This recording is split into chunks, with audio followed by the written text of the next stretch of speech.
All right.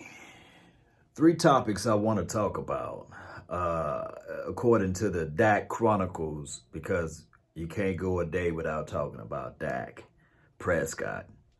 Nevertheless, the last 24 hours been kind of rough, collectively speaking, for those who live under a rock. You know, just turn on social media and just look around.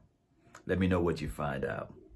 Nevertheless, these three topics that I want to talk about, and I'm not even going to talk about what's going on in social media, but I will say this: the Dak Chronicles, Dak Prescott, number one.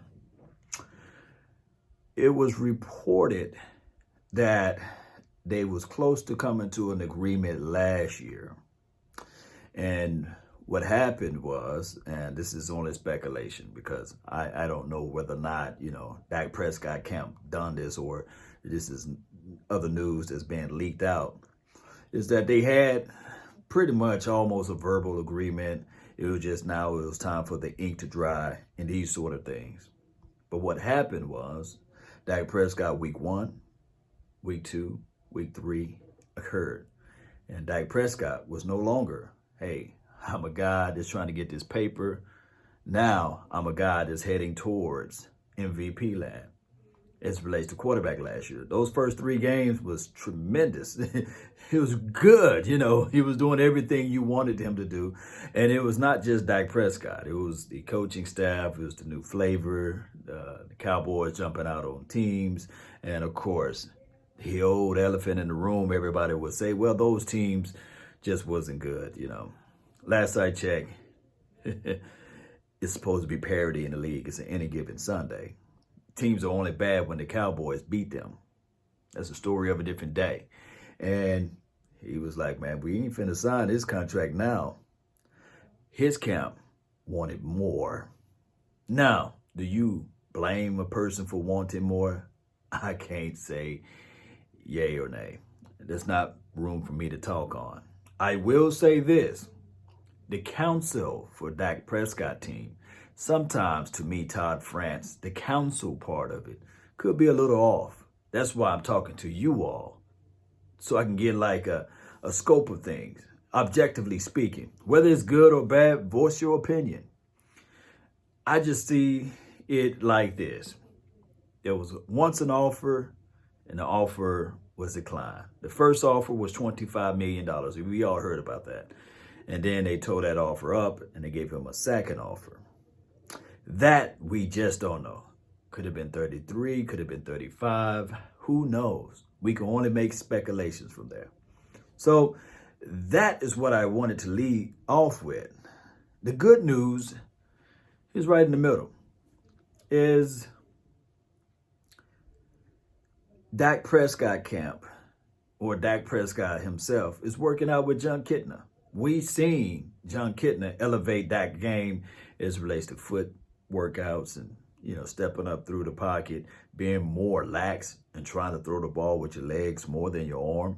Remember, you throw the ball more with your legs anyway. So footwork and going through his progressions and trusting, that the ball will be released and they're right on the spot, right on the money, And all of last year, he did that. He did just that. There's a myth out there that, of course, the talking heads got to do their job. They got to make the clickbaits and stuff like that. That Dak Prescott got majority of his numbers during garbage time. Nevertheless, the truth of the fact, or the reality of the matter, is Dak Prescott, majority of his yards came during second and third quarter. I don't know about you all, but second and third quarter is not garbage time. Let me repeat, second and third quarter is not garbage time. And just like I said on my previously live stream or earlier this week, a lot of times people will look at it and say, well, Law, Dak Prescott apologist, don't you understand that at the end of the day, he's 1-6 against playoff teams or 1 this against such and such teams? And I would say to them, if you look back at the Saints game, Dak Prescott had nothing to do with Jason Witten fumble or the Ezekiel Elliott fumble. Oh, the PI calls. And I heard some people say, well, that happened to all of the teams. Well, there's numerous situations whereas it happened more than often to this particular team. Law, do you have any facts on it? Oh, yeah, I can go all the way back to the Green Bay Packers game, and Dak Prescott wasn't even thought of playing for the Dallas Cowboys. In 2014, the catch, no catch situation. Oh, it took them 4 years to say, you know what, it was a catch. Just like the Saints last year, the PI called, it wasn't called or what have you, and Drew Brees threw the ball right on the money. He's supposed to catch the ball or what have you, the wide receiver, but he was PI. The very next year, they changed the rulings. Oh, law, well, you're just trying to fabricate stuff and make things up. Oh, do you guys recall the Philadelphia Eagles game? I think his name was Hicks or something like that. Landed on Tony Romo. Oh, when he landed on Tony Romo, it was just a bang, bang play. But Anthony Barr, I believe the exact play happened to Aaron Rodgers. Anthony Barr, I think it was the next year or so. And then they said, oh, no, we can't have this to happen in the NFL. We can't have players landing home quarterbacks. The rule was changed. Matter of fact, the rule was changed in such a degree that it affected us even in the playoff game against the Green Bay Packers, because they said, okay, I think it was like a hand to the helmet. I think it was DeMarcus Lawrence or somebody to Aaron Rodgers in 2016. Neither here nor there. I just have to bring out facts. And if we go all the way back to last year, yes, the Patriots won. Nevertheless, when you think about it, those phantom tripping calls that never been called in the history of the game, 2 of them, not 1, 2 of them in one game. If you tell me this, if you remove those phantom calls, would the game and the outcome will be different? I know I sound like an apologist for Dak Prescott, but that's just the reality of it. We got hosed a lot of games. Now, what I'm saying is that Dak Prescott is still working on his craft. He's working out with Jon Kitna, and hopefully he can pick up where he left off. And by the time the season roll around, guess what? They will be on the same page. Number 3, the third topic, and it's like a combination topic. The Dallas Cowboys had this contagious disease last year called the drops. I mean, it was a lot of drops in pivotal situations and pivotal moments. Oh my goodness, it was a lot of drops. Now, certain keys of the game will be crucial catch. Can the wide receiver catch it on third down? Who's the money down person? Who's the bread and butter to all of this situation? We do know that Gallup had multiple drops, and he was the second-year wide receiver. Okay, Amari Cooper, he had his custom 7 drops last year. One can say, man, that's a lot of drops. That's almost top 10 in the NFL. If not, I know for sure Gallup was in the top 10s of drops. Oh, Randall Cobb, getting on the same page with him. Some of his drops led to interception. I recall the game in Washington. Man, it was a big play for us, but he couldn't hold on to it, and it was an interception. I recall a play in Seattle. Well, not Seattle, the Saints game. Ball a little bit behind him, but good old Jerry Rice says, if a ball touch your hand, you're supposed to be able to catch it. And the playmaker himself, Michael Irvin, also said, hey, just get the ball in my proximity and I'll figure out a way to catch it. Now, when we look at this team now, yes, the drops were there. Nevertheless, we improved on the wide receiver core. I know he have not played a down in the NFL yet, but his name is CeeDee Lamb, CeeDee. All I've heard is that he catch any ball, got a great catch radius. Matter of fact, some people have a catch window. This guy got a whole balcony. So, maybe the temperaments will be different. And on top of that, you will have a different flow and a new feel for this offense. So when we look at everything, and we have to say to ourselves, that department alone will improve just by removing Jason Witten, because you have a Jarwin, and I've seen Jason Witten drop the ball last year, and then even when he did catch the ball, he didn't really get the separation. So I'm looking at multiple factors within the confines of this particular team, and we're heading in the right direction.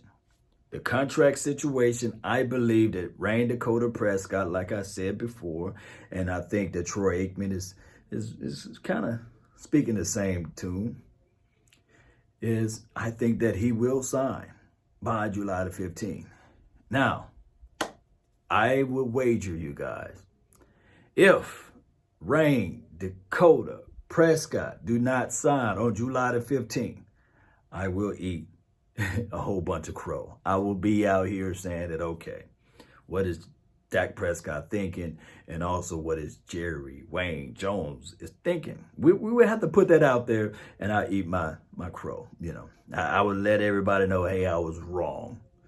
But I think that deadlines do make deals, and that's just the philosophy of what Jerry Wayne Jones is trying to do. There comes a time that we all have to say to ourselves, what do you prefer? Post me your thoughts down below. Do you prefer Dak Prescott to be signed to this long deal? Do you want Dak Prescott or prefer Dak Prescott to play on that franchise tag? I, for one, will say this. Do not play on the franchise tag. Do not do it. Don't do yourself like that. Baby, I know that money will be looking good in the account. He'll look nice sitting there. Was it 31 mil? Boy, 31 mil would look nice right now. But you got to look at the bigger picture. And I know it's hard to see the picture when you are in the frame. But if I'm Rain Dakota Prescott, there's a $35 million offer on the table, I believe. Not saying that, hey, he should cave and fold in and sign the deal. But I think that his agency and what he's thinking probably be doing the right thing of waiting this thing out to see what can transpire. If not, if Jerry Wayne Jones is who we think he is, the dealer, the thriller, you know, the billionaire, not by mistake. You don't become a billionaire by mistake or by chance. I think that Jerry Wayne is looking at this thing and saying, oh, I've been down these trenches before. I'm going to see if they're going to cave. We're going to see how hard, you know, Prescott and company are going to do. And we will see. So it's one of those chess matches, and we'll see who's going to fold first. Nevertheless, it's money being thrown around.